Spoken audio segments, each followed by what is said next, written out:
경제과 정책 이거를 이제 산업혁명 관점에서 좀 보면은요. 지금 이제 우리나라의 그 GDP 성장률이 그동안 1954년부터 지금까지 이렇게 됐어요. 이게 이제 실제고요. 이게 이제 빨간 게 이거를 이제 좀 평균치로 이렇게 하는 거거든요. 5년 평균으로 해가지고. 그래서 두 번의 이제 산 정상이 있었죠. 이게 이제 1968년 무렵이고 이게 1986년 이제 그때고 그 이후로 이제 계속 떨어졌어요. 근데 이게 이제 한번 다시 좀 올라오면 좋겠는데 이게 이제 진짜 이게 어려워요. 근데 이게 뭐 우리가 노력만 한다고 되는 문제가 아니거든요. 지금 이제 인구 구성의 문제 이런 것들이 다 복합적으로 있기 때문에 지나치게 이 경제 성장률 이렇게 올리려고 하다가는 이제 문제가 오히려 더 세져요. 인플레이션의 문제, 뭐 사람 부족 문제 뭐 등등. 그래서 이 정도건 아니지만 좀 약간 올라갔으면 좋겠는데 이게 하여튼 뭐 여러 가지 복합적인 문제로 지금 잘 안 되고 있어요. 그래서 이런 것을 이제 커버하기 위해서 이런 성장 정책을 커버하기 위해서 우리가 이제 4차 산업혁명에 이제 뭐 가야 된다 어째야 된다 이제 그런 막 얘기를 이제 하고 있죠. 근데 지금 국내 뭐 이런 정치 뭐 여러 가지 뭐 별로 중요하지 않은 이슈 갖고 싸우느라고 지금 그 기력을 쇠진하고 있어서 너무 이제 안타깝고요. 하여튼 이제 그런데 그래서 이제 우리가 1차, 2차, 3차, 4차 이렇게 얘기를 하잖아요. 이거 자체에 대해서는 제가 얘기를 구태 안 드려도 되겠죠. 지금 4차 이거 가지고 얘기하는 거죠. 첫 번째가 경공업, 중화학, 정보통신, 지금 이제 4차 산업혁명 이렇게 이제 돼가고 있는데 근데 클라우스 슈밥이라고 세계 경제 포럼 이제 회장으로 이제 책을 그동안 2권 썼어요. 근데 두 번째 이제 쓴 책 이거는 이제 제가 번역을 하기도 했는데 이 책에 나오는 그래프에 이런 게 있어요. 그래서 벌써 이제 뭐 거의 300년 전부터 해가지고 1차 산업혁명과 2차, 3차, 4차가 누적적으로 인류 발전, 그러니까 이걸 뭐 1인당 GDP로 이제 볼 수도 있고, 이제 하여튼 인류 그 복지 향상이죠. 거기에 기여한 바를 이 그래프로 이제 표시를 해놨더라고요. 1차 산업혁명은 여기까지 기여를 엄청 하다가 지금은 이제 많이 줄어들었고, 그러니까 경공업 얘기죠.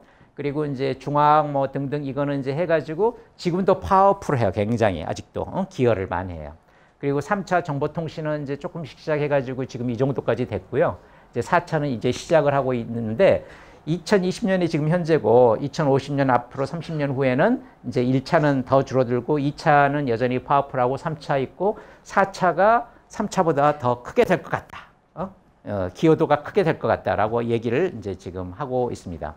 근데 이제 이 4차가 진짜 4차냐 어쩌냐 뭐 3.5냐 이런 얘기 많이 하잖아요. 근데 그거는 지금으로서는 도저히 알 수가 없다고 생각이 들어요. 왜냐하면 4차가 지금 막 뜨는 것처럼 보이지만 나중에 기여도가 별로 없었다. 그러면 그때 가서 사람들이 4차가 아니었고 그냥 3.5 혁명이었구나 라고 얘기를 하면 되는 거고, 그리고 생각 밖으로 굉장히 기여도가 높잖아요. 그러면 그건 4차 혁명이었어. 그렇게 얘기를 하면 된다고 생각해요. 그러니까 지금 뭐 그게 아니냐 기냐 그거를 갑론을박 할 필요가 없다고 생각해요. 우리가 하기 나름이다. 그러니까 지금 여기서는 4차가 잘 될 거라고 생각하고 이렇게 했는데 여기에 그칠 수도 있는 거죠. 그렇죠? 그래서 지금 뭐 우리 얘기하다 보면 소모적인 거 있잖아요. 뭐 그게 진짜냐 어쩌냐 뭐 그렇게 되겠냐. 너무 거기에 우리가 몰입할 필요가 전혀 없다. 우리가 열심히 하면 된다. 결과로 판정하자. 그 얘기 다시 한번 강조를 하고 싶고요. 그래서 우리가 이제 1차, 2차, 3차, 4차 할 때 이게 이제 쭉 뭐 전체적인 경제 이렇게 성장이라고 생각하고 이게 이제 1차 산업혁명, 2차 뭐 3차 이렇게 봤을 때 저는 이제 모든 게 그렇지만 뭐가 생겨가지고 그걸 사람들이 막 쓰잖아요. 근데 쓰면은 처음에 적게 쓸 때는 관계가 없었는데 많이 쓰면 이제 부작용이 생겨요. 환경에 악영향을 미친다거나 뭐 자원이 고갈된다거나 여러 가지 문제가 생기는 거거든요. 그러면 그 장애 요인을 이제 극복하려고 이제 혁신을 해야 되는 거예요. 근데 혁신에 성공하면 다시 지속적인 성장을 하는 거고, 혁신에 실패하면 이제 이렇게 고꾸라지는 거죠, 이게. 그렇죠? 근데 우리 지금 자본주의 시대에 한 250년에 걸쳐서는 그 혁신을 성공을 계속 해왔어요. 그러니까 처음에 이제 나무가 뭐 너무 배 가지고 문제가 생기니까 생태가 파괴되니까 그 다음에 이제 석탄을 쓰게 됐고, 석탄을 너무 많이 쓰니까 공기가 너무너무 나빠져가지고 이걸 이제 그리고 효율도 떨어지고 그러니까 이제 석유를 개발해서 이제 했고, 지금 석유의 이제 한계를 느끼는 거잖아요. 이것 때문에 이산화탄소가 많아지고 뭐 그쵸? 미세 뭐 먼지 등등. 그래서 이제 이거를 커버하기 위해서 이제 수소전지나 뭐 등등으로 지금 커버를 하려고 하는데 이게 만약에 잘 안 되면 이게 이제 자본주의 전체가 이렇게 퇴조를 이제 하게 되는 거죠. 그래서 이런 항상 그 뭐라 그럴까 도전과 응전이 있잖아요. 문제가 생기면 그걸 도전을 하고 거기에 이제 성공하고 이것에 의해서 이제 우리 전체 지구, 경제 그리고 한 개인의 삶도 이제 바꿔진다고 생각하거든요. 그래서 우리가 뭐 창조적 자본주의 이런 얘기하고 그러는데 결국 창조적 자본주의는 어떤 그 문제를 해결을 잘 하면 그러면 창조적인 자본주의가 이제 되는 이제 그런 그 얘기라고 이제 볼 수가 있는 것이죠. 그래서 이제 4차 산업혁명에 이제 인공지능 그런 얘기를 많이 하고 그러는데 실제 우리 집 사례를 하나 이제 얘기를 드리면 우리 집에 지금 굉장히 귀여움을 받는 그 청소기가 있어요. 근데 이거는 물걸레를 해줘요. 아마 여러분 집에도 갖고 계실지 모르는데 그래서 그냥 뭐 이제 먼지만 이렇게 닦는 그런 게 아니라 그러니까 진공 그런 청소기가 아니라 실제로 물을 적셔가지고 여기다 부착을 하면 막 돌아다녀요. 근데 돌아다니는데 이게 굉장히 머리가 있어요, 이 친구가. 그래가지고 집 구조를 다 파악을 해. 그래가지고 그리고 이제 이 모서리 그런 것들도 다 이렇게 닦아요, 잘. 하여튼 그래가지고 이제 그 하고 있는데. 근데 이제 그렇게 하게 된 거는 뭐냐면 이게 이제 실제로 이제 청소를 하는 거고요. 이 약간 높은 탁자에다가 이제 이 장치를 놔둬요. 그럼 그 장치가 이제 그 모니터가 이거 뭐 저기 그 뭐라나 통제 그런 장치가 되는 거거든요. 그래서 이제 거기서 다 이제 지령을 내리죠. 그러면 이제 교신을 하면서 이제 이 친구가 하거든요. 그래서 제 와이프 경우에는 이제 또띠 이제 똑똑하다 이제 그런 의미로 해가지고 오늘 아침 여기 오기 전에도 우리 집에서 활보를 하고 이제 지냈습니다. 근데 이게 이제 아이로봇이라는 그 미국의 이제 회사인데 우리나라에도 지금 뭐 더 좋은 게 나왔는지 모르겠는데 제가 한 2, 3년 전에 샀는데 아직 굉장히 만족스럽게 지금 이용을 하고 있고요. 근데 이 회사가 잘 돼서 그런지 지금 이런 분야로 계속 확장을 하고 있어요. 그러니까 새로운 거. 그래서 이제 집에서만 쓰는 게 아니라 그 예촉이라고 그러잖아요. 잔디 깎는 거. 이것도 이제 하는 거예요. 그래서 이쪽이 이제 화단이 있으면 화단은 못 들어가고 이 잔디 쪽만 깎을 수 있도록 그렇게 이제 다 장치를 이제 하는 거고요. 또 하나는 우리나라에는 이제 풀장이 별로 없는데 풀장에 들어가서 풀을 닦아요. 그러니까 이 풀이 이제 표면이 있고 여기 들어가잖아요. 그럼 얘가 이 계단을 내려가더라고, 이게 내려가더라고. 그리고 이제 이 바닥도 이제 닦고요. 그리고 물 위에 뜬 낙엽들 있잖아요. 이런 것들도 다 자기가 수거를 해요. 그래서 이제 여기에 다 이제 들어가면 이렇게 이제 밖으로 이제 배출해가지고 이제 하는 거거든요. 그래서 이 인공지능 이게 이제 우리가 뭐 나름대로 여러 가지 이제 그 경험을 하는데 지금 우리 집안의 그런 살림을 하는 데 있어서 굉장히 그 애용을 하는 그런 이제 존재까지 가게 됐다. 이런 거 좀 얘기를 하고 싶고요. 그리고 이제 재난구조 로봇들이 이제 막 생기잖아요. 뱅가치도 만들고 뭐 여러 가지 이제 막 만드는데 근데 저도 그 얘기를 들었는데 이런 것을 후쿠시마 그 현장에다 투입을 많이 했을 거 아니에요. 그렇죠? 일본이 이런 로봇 그것들을 잘 발달을 했으니까. 근데 그 로봇이 자꾸 고장이 난다는데 이 후쿠시마에 가서는. 근데 저도 그 이유는 잘 모르겠어요. 혹시 그 이유 알고 계시는 분 계신지 모르겠지만 그럼 방사능에 의해서도 이런 그 기계가 영향을 받는다. 그러니까 이런 생체뿐만 아니라 그런 것을 제가 좀 느끼고 있어요. 그런 정보를 많이 들어서. 근데 그거에 대한 지식은 많지 않아서 모르는데 하여튼 흥미롭다라는 느낌을 이제 받았고요.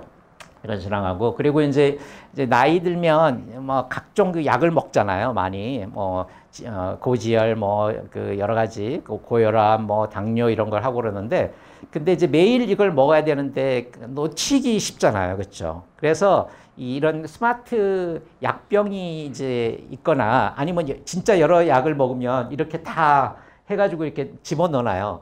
그래 놓고 정해진 시간에 이거를 안 열잖아요. 그러면 이제 그게 그 사용자한테 연락이 와요. 휴대폰으로. 그래서 왜 안 먹었니? 빨리 먹어야지. 안 먹으면 큰일 나. 이제 그건 뭐 말로도 이제 할 수도 있는 거고. 하여튼 이런 식으로 이제 지금 그런 인공지능을 이용한 그런 약병들 이런 것들 계속 나오고 이제 있고요.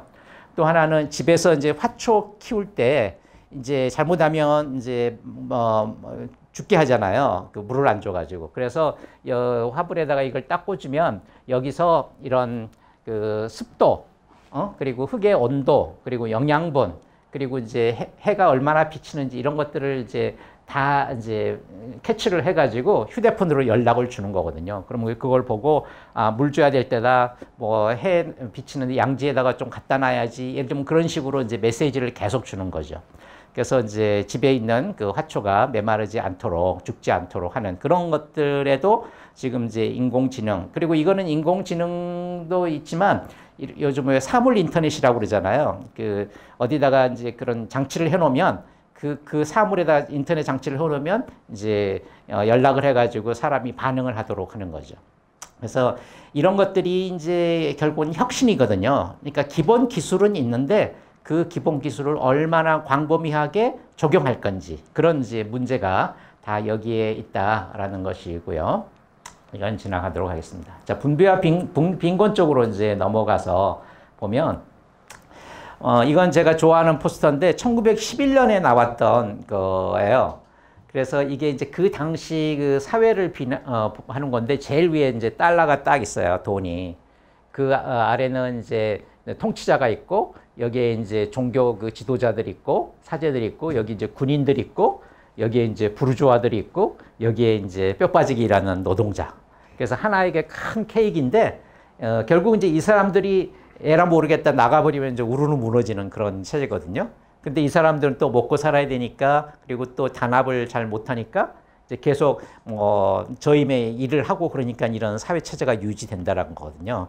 근데 이제 뭐 예를 들면 러시아 혁명 같은 경우 이런 사람들이 연합을 해가지고 이제 빠져나오니까 붕괴가 되는 거잖아요, 저 위에가. 하여튼 그 당시에 그 사회 그 질서 이런 것들을 풍자한 그런 그 건데, 그래서 실제로 이제 그 전 세계 그 산업 노동자들이 이제 연합이 있었는데 우리가 합쳐야 된다. 그거를 이제 강조하기 위해서 이런 그 하나의 그 포스터를 만들었다. 그렇게 생각을 하시면 될 것 같아요. 인터넷에 이렇게 검색하시면 이런 사진이 자주 떠요, 사실은. 관심이 있으시면. 하여튼 그렇게 되는데, 또 하나는 이제 이것도 풍자를 하는 건데, 우리가 이제 자유, 평등, 정의 요즘 맨날 얘기하잖아요. 근데 그거를 막 복잡하게 생각하지 않고 하나의 그 일러스트레이션으로 비교를 하는 것이 있어요. 여기 이제 펜스가 있고요. 지금 이제 뭐 야구, 프로야구 지금 이제 결승 뭐 이제 막 하고 있는데, 이제 이게 있는데 이제 사람마다 이제 키가 이제 차이가 있어요. 근데 이제 저스티스는 그러니까 우선 평등은 이 이제 디딤돌을 다 똑같이 줘요. 키에 관계없이. 그러니까 얘는 두 사람은 볼 수 있는 거, 얘는 이제 못 봐요. 근데 얘도 이제 꽁수를 하면 여기다 구멍을 뚫어가지고 이제 볼 수는 있을 거예요. 그렇죠?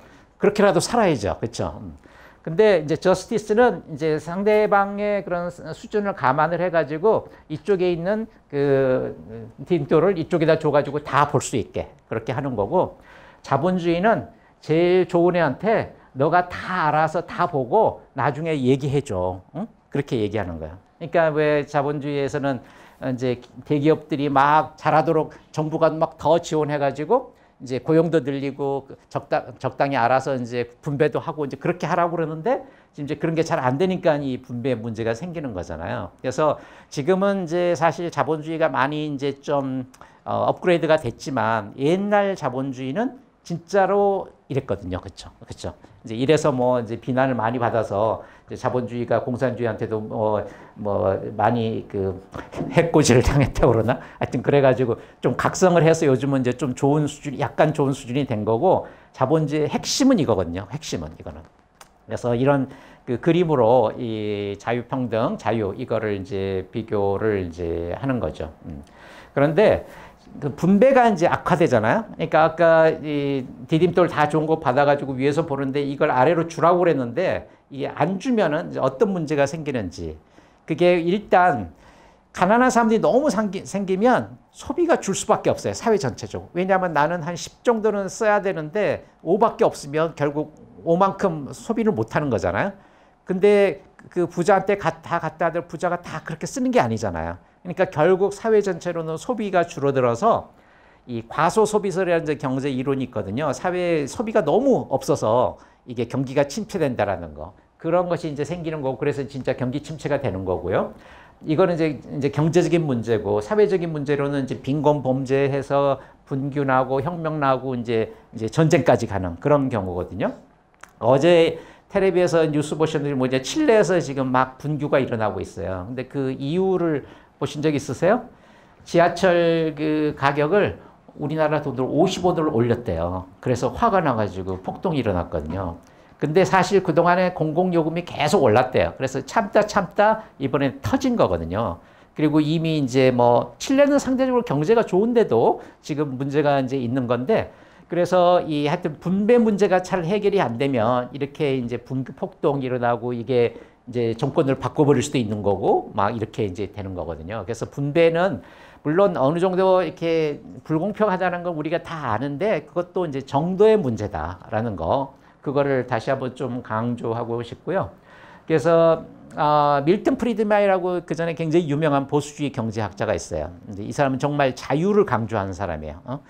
그래서 프리 투 추즈 뭐 이런 책도 써서 굉장히 베스트셀러고 되고 그랬는데 근데 그분이 이런 말을 한 적이 있어요. 저는 이제 이분도 그 전에 이제 시카고 교수도 그래가지고 저도 이제 공부도 하고 그래가지고 이제 물론 아는데 그분이 이 말을 한 줄은 몰랐어요. 이 말이 뭐냐면 미국이 앞으로 망하면 그거는 악화된 소득 불평등 때문일 것이다 라고 얘기를 했더라고요. 그러니까 이 사람은 정말 효율성 강조하고 성장 중시하고 막 그런 사람이거든요. 노벨상 경제학상도 받았고. 근데 이제 속으로 이게 그런 문제가 있다란 거를 좀 자기가 이제 생각하는 거예요. 안 그래야지 잘 될 텐데라고 얘기하는 거예요. 드러내놓고 말은 못하지만. 그래서 하여튼 이 소득 불평등은 항상 이런 인간으로 구성된 사회이니만큼 문제가 생긴다. 그걸 이제 좀 강조를 하고 싶어요. 그래서 여러분 토마 피케티라고 여러분 이제 한 몇 년 전에 21세기 자본으로 이렇게 뭐 굉장히 전 세계적인 유명한 사람이 있는데 하여튼 이 소득 그러니까 미국 전체 이제 인구를 놓고 봤을 때 소득 상위 10% 사람들이 실제로 소득을 몇 퍼센트를 갖는지 그 비중을 이제 역사적으로 쭉 비교한 거거든요.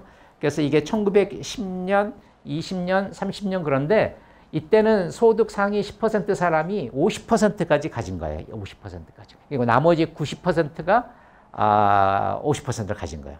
그러니까 이게 이제 너무 이렇게 치우쳐지니까 이 소득 아까 말한 대로 수요가 감소하는 거, 소비가.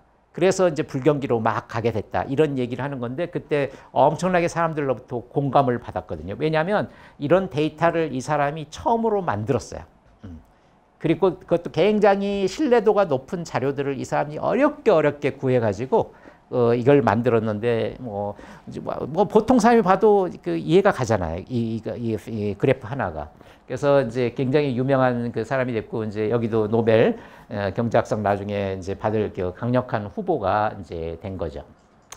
그래서 이제 이 필립 딕 소설이 있는데 이거 한번 여러분이 한번 보시면 좋을 것 같아요. 아니면 이게 지금 드라마로 지금 나오고 있거든요. 지금 4부작 중에서 3부작까지 나왔어요.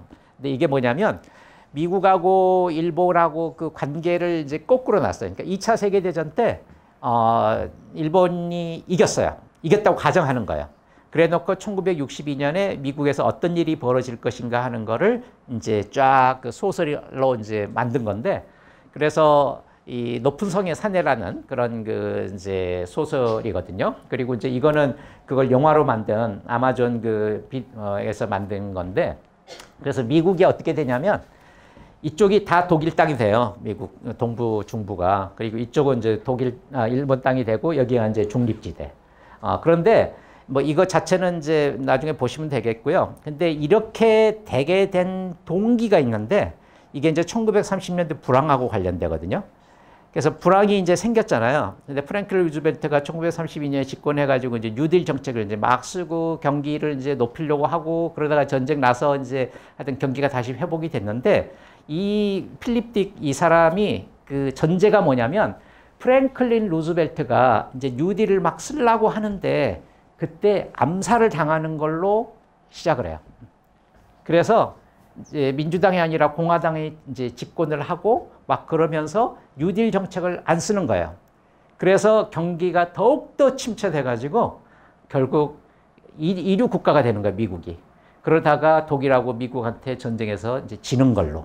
그래서 이런 미국이 분할되는 걸로 나오거든요. 그러니까 그만큼 이 경기, 불경기, 그런 게 굉장히 중요한 팩터다라는 거를 이런 소설가들이 간파하고 그거를 이제 소설과 영화로 만들었다 이제 이거죠.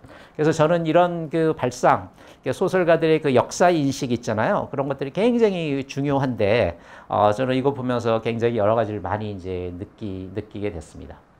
그리고 진위계수가 이제 불평등인데 이 중국에서 그 예전에 이제 명나라가 망하고 청나라가 할 때 그때 그 진위계수가 0.62 이거 이제 이 1이 가장 그 불평등이 높은 거고 0이 이제 가장 평등한 건데 굉장히 높게 나온 거거든요.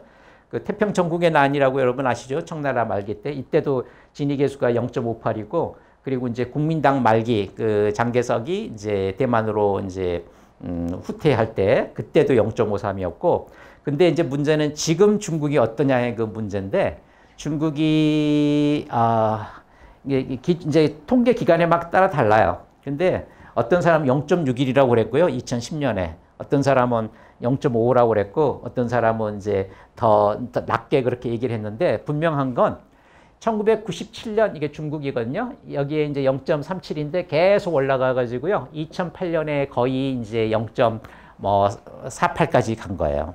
그런데 그 이후에 이제 정권에 문제가 있다고 생각을 해서 이제 이 분배 정책을 막 다시 쓴 거예요. 그래서 다시 이제 좀 떨어졌다. 15년 떨어졌다가 지금 다시 조금 올라갔거든요. 그래서 이런 그 진위계수가 물론 그 신뢰성에 뭐 문제가 있다 그런 얘기를 하지만 그래도 이걸 보면 전체 추세를 알 수 있거든요. 그래서 중국이 생각보다 굉장히 심각한 수준에 왔고 지금 그걸 많이 이제 해결하려고 노력을 했다. 이제 이 그래프를 보면 그런 걸 알 수가 있고요. 그리고 뭐 우리나라 경우는 한때 굉장히 좋았어요. 0.28이면 좋은 거거든요. 이게 1980년대 이제 민중 파워가 컸을 때 그런데 IMF가 이제 결정적으로 이게 상황을 나쁘게 해가지고 지금도 그렇게 좋지가 않죠. 그래서 지금 제가 이제 뭐 시간이 좀 부족해서 그런데 우리나라 지금 소득 불평등 수준이 생각 밖으로 굉장히 심각해요. 정말로. 여러분이 여기 오신 분들은 좀 그런 걸 못 느끼실지 모르는데 사회 전체적으로 보면 하여튼 이 통계 자료들이 이제 다 있습니다. 그래서 뭐 지금 이 소득 1%가 소득 얼마 가지고 이게 소득이 얼마 가지고 그랬는데 우리나라가 3위고요. 나쁘기로 선진국 중에서 여기 10%는 이게 3위고 2위예요, 2위.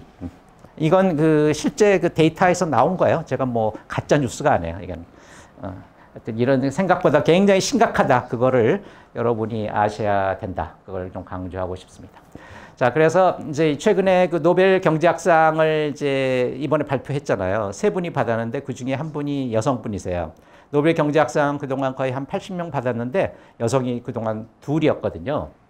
근데 여기는 이제 그 빈곤, 개발 경제학 이런 쪽을 해가지고 하여튼 이번에 열심히 그러니까 그동안에 이제 여기가 굉장히 슈퍼스타였다는 건 경제학계에서는 다 아는 사실인데 생각보다 굉장히 빨리 받았어요. 왜냐하면 46살이 받았거든요. 그래서 하여튼 빈곤 퇴치 이런 걸 이렇게 얘기했고 그래서 여러분 이런 빈곤 문제 해결하는 뭐 여러 가지 처방으로 기본소득이라는 거 들어보셨죠? 기본소득은 그 사람이 돈이 얼마나 있는지 관계없이 그냥 사람한테 일정 금액을 무조건 주는 거예요. 왜 학생한테 뭐 주고 막 그런 거 있잖아요.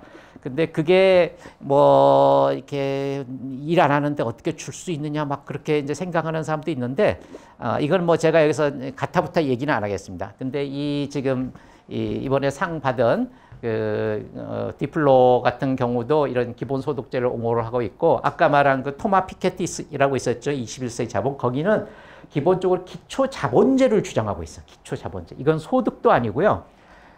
예를 들면 한 1억을 이제 성인이 되잖아요. 20살 때 되면 1억을 그냥 무조건 주는 거예요. 그걸 갖고 자기가 다 써버리든 뭐 하든.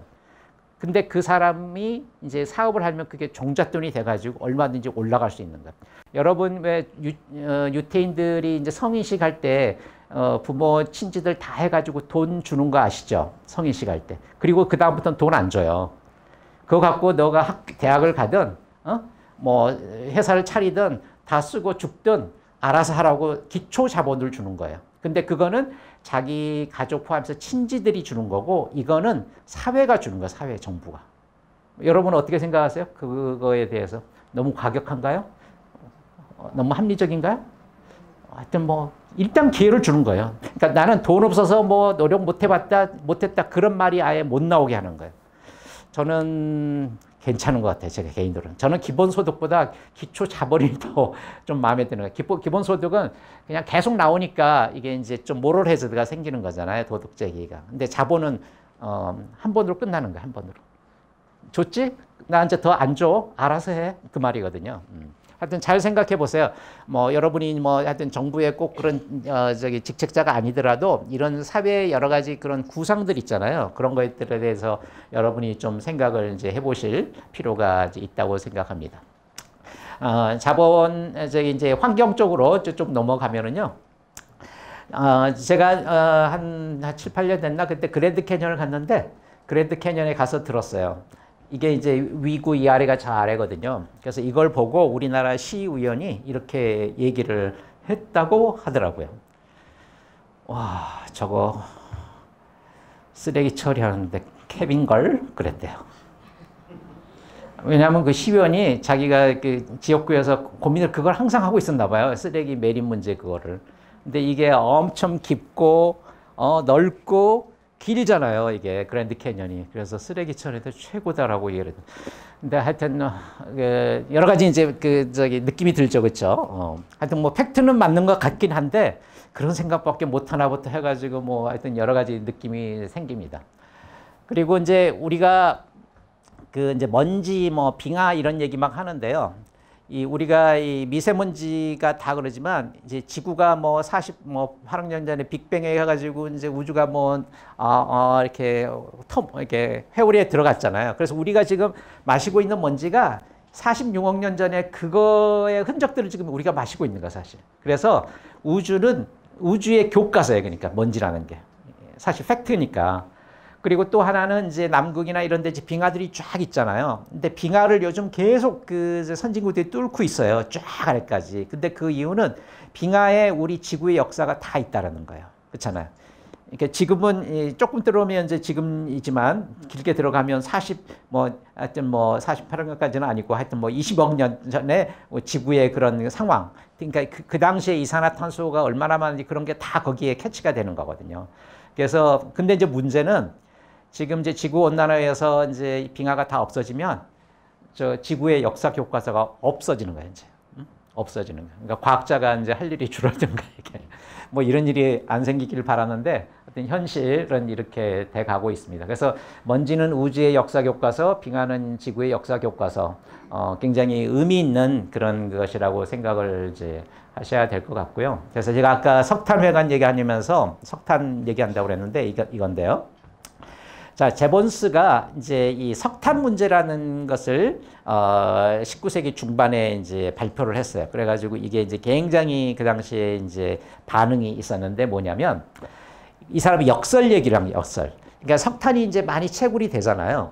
근데 석탄을 이용해서 우리가 이제 전기관에도 쓰고 뭐 여러 가지 뭐 난방 용구로도 쓰고 이제 그러는데 이 석탄을 이제 채굴하는 효율적인 방법들을 이제 막 개발을 할 거 아니에요. 기업들이 이제 혁신을 통해 가지고. 그럼 더 많이 채굴이 되겠죠? 그리고 이 석탄 채굴한 걸 갖고 이제 효율성이 높게 이제 에너지가 나오도록 이제 기술 혁신을 막 할 거 아니에요. 근데 막 그렇게 많이 하면 결국 석탄에 대한 수요가 늘어나게 되잖아요. 그렇죠? 그리고 기술 혁신을 하면 석탄의 가격이 떨어지게 되잖아요. 떨어지니까 사람들이 더 쓰는 거예요. 그러니까 무슨 말이냐면 기술 혁신이 일어나면 일어날수록 석탄을 더 많이 쓰고 그로 인해서 공기가 더욱 나빠지고 사람들이 죽는다는 거예요. 이게. 공기 오염 때문에. 그러니까 이게 역설이에요. 기술 혁신을 하면 모든 게 좋아져야 되는데 물론 좋아지는 부분도 있지만 편의성이나 이런 건 늘어나지만 환경 문제한테는 엄청나게 문제를 일으키는 거잖아요. 지금 이제 석유가 그런 거잖아요. 석유를 뭐 이제 효율적으로 이용하고 뭐 셰일가스를 이제 이제 미국이 하잖아요. 근데 매장량은 늘어났는데 그로 인해서 더 쓰기 때문에 지구 환경은 그 뭐 기후 뭐 온도 뭐 등등 해가지고 더 나빠지는 거예요. 그러니까 기술 혁신이 사회를 좋게 하기는커녕 결과적으로는 사회를 이제 멸망케 한다라는 그런 역설을 얘기하는 거거든요. 사실 우리 그런 측면들 굉장히 많잖아요. 뭐가 좋다고 그러면 막 기술 개발해가지고 단가 떨어뜨리고 이렇게 택배 같은 거 이런 것도 비용 떨어지니까 택배를 더 이용하면 우리가 플라스틱 더 이용하고 뭐 막 그렇게 되는 거잖아요. 그래서 이런 기술 혁신의 그 한계점 이런 것들을 우리가 알고 좀 자제를 해야 되는데 이게 이제 한 나라의 국가 독재자가 있는 게 아니라 경쟁 체제를 하기 때문에 그걸 어떻게 막을 수가 없는 거예요. 근데 그걸 이제 처리하는 방법은 있어요. 세금을 매겨서 이제 이 택배 비용을 높이게 한다든지 그렇게 막 하면 되는데 이제 그거는 또 인기에 부합 안 된다고 그래가지고 마음대로 쓰지도 못하고 그러면서 이제 지구는 더욱더 이제 안 좋은 쪽으로 가는 거죠. 근데 그걸 우리가 그러니까 자제를 해야 되는 거예요. 그러니까 이렇게 근데 사회가 좋다고 그러면 모든 사람들이 굴러가서 결국 문제가 생기는. 그러니까 예전에 뭐 무슨 학교가 좋다고 그러면 사람들이 뭐 부정 이렇게 해가지고 막 그 학교 다 보내잖아요. 그럼 결국 문제 생기잖아요. 그런 현상, 인간의 뭐 어리석음이라고 해야 될지 과욕이라고 해야 될지 모르는데 하여튼 그런 문제들이 지금 이제 있다. 그걸 얘기를 하고 싶고요. 그래서 플라스틱 같은 경우 보면 예전에 이제 허드세커 대리기라는 영화가 있었는데 그게 이제 이 플라스틱을 이용해서 이런 생활용품을 많이 만든 완구를 많이 만든 그런 회사고 실제 있었던 회사인데 그거를 영화로 만든 거예요. 저는 그때 굉장히 재밌게 봤어요. 창의력, 뭐 상상력 이런 것과 다 관련이 되는데 근데 이제 이게 1950년 무렵이거든요. 그러니까 그때는 플라스틱이 갓 만들어져 가지고 이걸 어떻게 쓸모 있게 이런 상품을 만들 건지 그런데 이제 개발을 하다 보니까 이런 회사들이 이제 돈을 많이 벌었거든요. 근데 이제 문제는 이 플라스틱이 이제 계속 축적이 돼 가지고 이런 이제 태평양, 대서양, 이제 인도양에게 다 이게 모이잖아요. 그렇죠? 그래서 이게 이제 녹아가지고 해저로 가서 지금 하나의 지각을 형성하고 있다는 거 아니겠습니까? 지각. 그래서 하나의 층이 만들어요. 지층이. 그래서 이제 네덜란드 화학자 파울 크리천이 이제 나중에 인류가 멸종을 하면 이제 이 지층에 쌓인 이 층, 여기에 이제 플라스틱이 다 있는 거거든요. 압축돼 있는 거. 그게 이제 플라스틱 괴라는 이름으로 지층이 형성될 거고 이 시대를 나중에 이제 인간이나 하여튼 다른 뭐가 생기면 그거를 인류세 그런 인류 시기였다. 뭐 충적세, 홍적세, 뭐 쥬라기 뭐 이런 것처럼 그런 것이 될 것이다라고 얘기를 했는데 굉장히 경고성 의미로 우리가 받아들이지 않을 수 없는 거거든요. 그래서 우리가 개인적으로 그런 자제를 많이 해야 돼요. 사실 여러분 나름 뭐 하고 계신다고 생각하시겠지만 지금 하고 있는 것보다 뭐 10배, 100배는 더 해야 이런 문제. 결국 이 자본주의 사회는 소비자가 안 쓰면 되는 거예요. 사실은. 그렇잖아요. 기업이 아무리 용쓰고 뭐 해도 소비자가 안 쓰면 망하고 이제 그런 제품을 못 내는 거예요. 이게. 근데 소비자는 우리가 이제 너무 1인이라고 생각해서 그거를 의식을 안 하고 그냥 마음대로 하니까 결국 이런 문제가 생기는 거거든요. 그래서 하여튼 인류세 이런 말 다시 한번 좀 강조를 하고 싶고요. 그래서 이제 거의 다 이제 끝나가는데 이 다크 투어 이쪽은 제가 이제 좀 하겠습니다. 그래서 제가 이제 한 1년 전에, 아니, 3년 전쯤에 이제 어떤 그 문화 그런 여행 클럽을 만들어가지고 뭐 서울에 있는 대한제국의 길부터 해가지고 전 세계 이제 여기저기 다니고 좀 다크 투어 관점으로 하고 이제 동해 크루즈도 가고 만주 철도길도 가고 이제 다음 주에는 제주 유백길도 가고 이제 이런 식으로 여러 가지를 하고 있거든요. 그래서 사람들이 그러더라고. 왜 이런 다크 투어를 다니냐고. 좋은 데도 많은데. 근데 좋은 데는 좀 많이 가본 것도 있고 그리고 이제 좀 이런 그 세계사 이런 걸 하다 보면 이게 역사에서 좀 많이 배우는 거 그게 되게 필요하다 생각이 들어서 지금 일부러 자처해서 이런 다크 투어들을 이렇게 쭉 하고 이제 있습니다. 그래서 지금 해외로 봤을 때는 중국을 둘러싼 나라들을 지금 이렇게 쭉 보고 있거든요. 그래서 지금 베트남부터 해가지고 이제 여기까지는 지금 돌았고 몽골까지는 이제 지금 여기 앞으로 이제 돌 건데 하여튼 이런 것들을 이제 틈틈이 하고 있고요. 왜냐하면 이제 중국의 부상이 너무 커지는 게 우리한테 사실은 역사적으로 보면 위협이었어요. 항상 너무 커지면.